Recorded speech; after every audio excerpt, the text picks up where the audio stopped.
Welcome to Bionic Life. My name is Kevin, and like many of you, I've heard about what happened to Nuts319. He's a logger in southwest or western Pennsylvania who was involved in a tragic accident, and I heard about this the first time while I was watching Back 40 Dan on Back 40 Firewood, his live stream on Friday night. I want to say I'm not a counselor, but I have talked with many people who've been hurt. Back in the mid-80s, 1986, I was involved in a farming accident. And a lot like logging, farming is a livelihood and a lifestyle. It's not just a vocation. It's not just a job.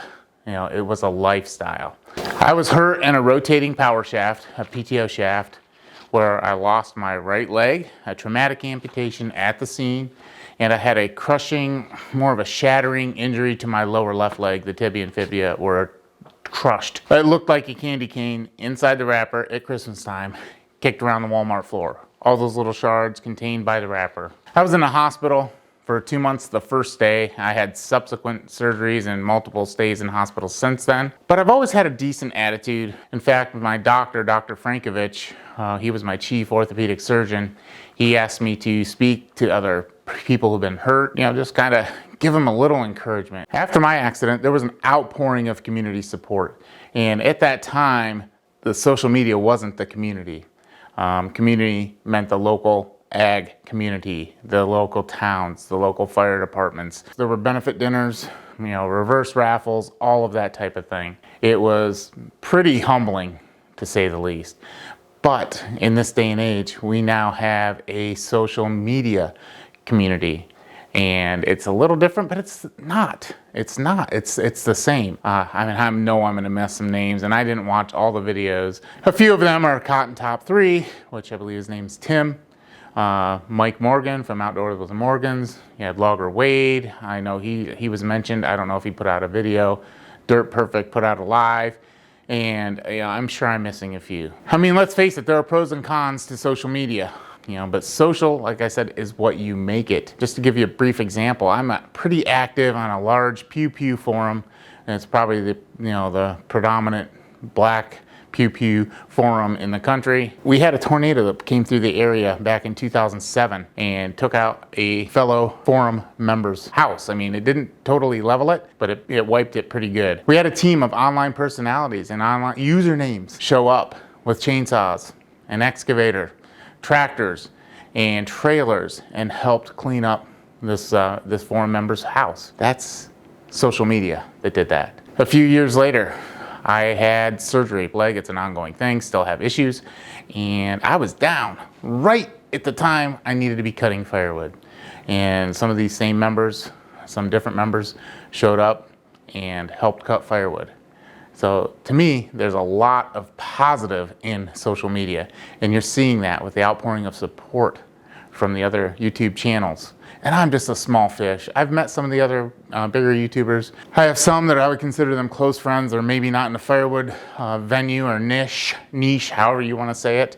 But I can call them for advice. They can call me for advice. We talk. It's kind of a cool thing.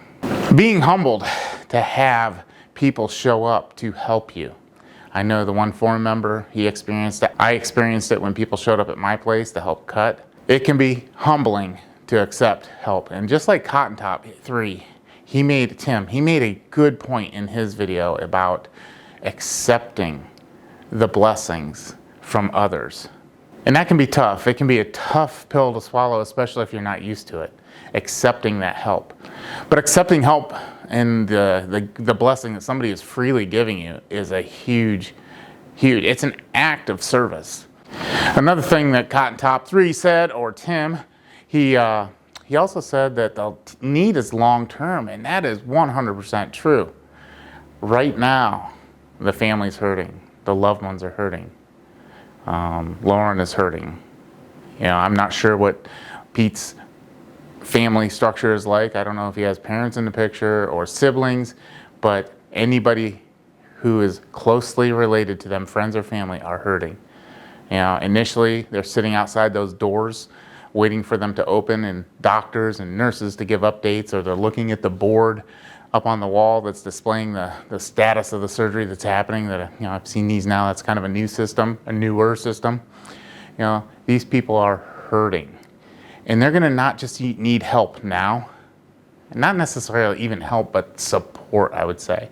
And support can be financial, but more importantly, I think it can be friendship. It can be an ear. It can be somebody to listen and maybe not even say a word. At times like this, it's tough to even say words sometimes, or have the words to say it sometimes. Pete, speaking from personal experience, having a positive outlook, and it sounds, by all accounts, I don't know you and you don't know me, but having a positive attitude is a huge, huge benefit. It is. It's a huge benefit.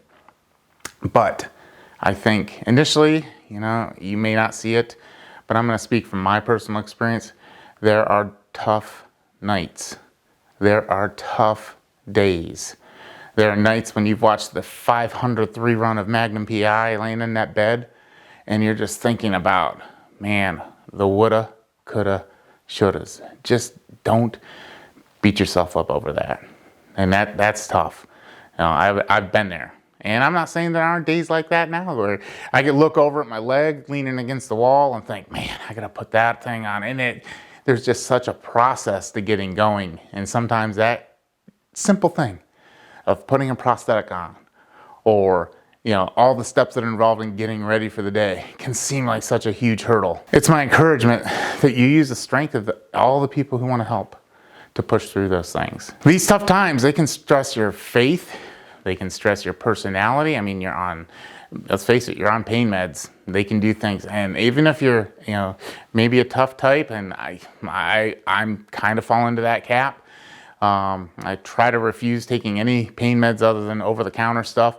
But the pain at times can shape your personality. You know, it keeps you up. It can stress you out. And in doing this, it can also stress relationships with family, with friends. And here's what I found in talking with other people who've been hurt is a lot of times the families and the loved ones kind of respond and react in the way the person who's been injured reacts. Like if they have a positive attitude, the family has a little bit better of a positive attitude. But that's not always the case, right? That's not always the case. Sometimes we test the boundaries. And what I saw in my situation is I look different. I walk different. You know, there's things I can't do as easily. I can still do lots of things, but I can't do them as easily. And people look at me different. But at the same time, you want acceptance. You know, you're seeking acceptance, but you need to vent. And a lot of times you're going to dump on the people who love you the most because they are going to be there for you.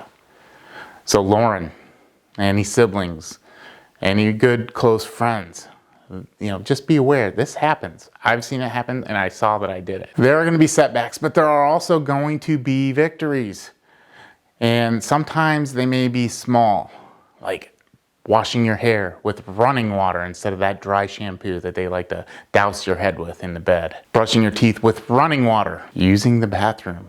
Those are small victories. Sometimes that's what you have to look for. You know, you'll see big improvements. You'll be like, one day you'll stand up and, man, I can walk and it doesn't even hurt. You know, there'll be huge victories, but then there'll also be small victories. And sometimes there'll be plateaus. Just recognize that. And when you're feeling like it's a trying time, lean in to that army of support you have. And you know, I've seen it just in a few days, you know, looking around on the old YouTubes and seeing all the support that's available. You know, I heard a saying one time, and I think it was a business related connotation it was used in, but something to the effect of good timber comes from trees that have been stressed. I searched around for where that came from, like the saying. I'm sure it was derived from someplace. So I looked, and the closest I could find was a poem by Doug Malik called Good Timber. There's one verse in here that I think rings true. I'm going to just read it real quick, and it's, good timber does not grow with ease. The stronger the wind, the stronger the trees.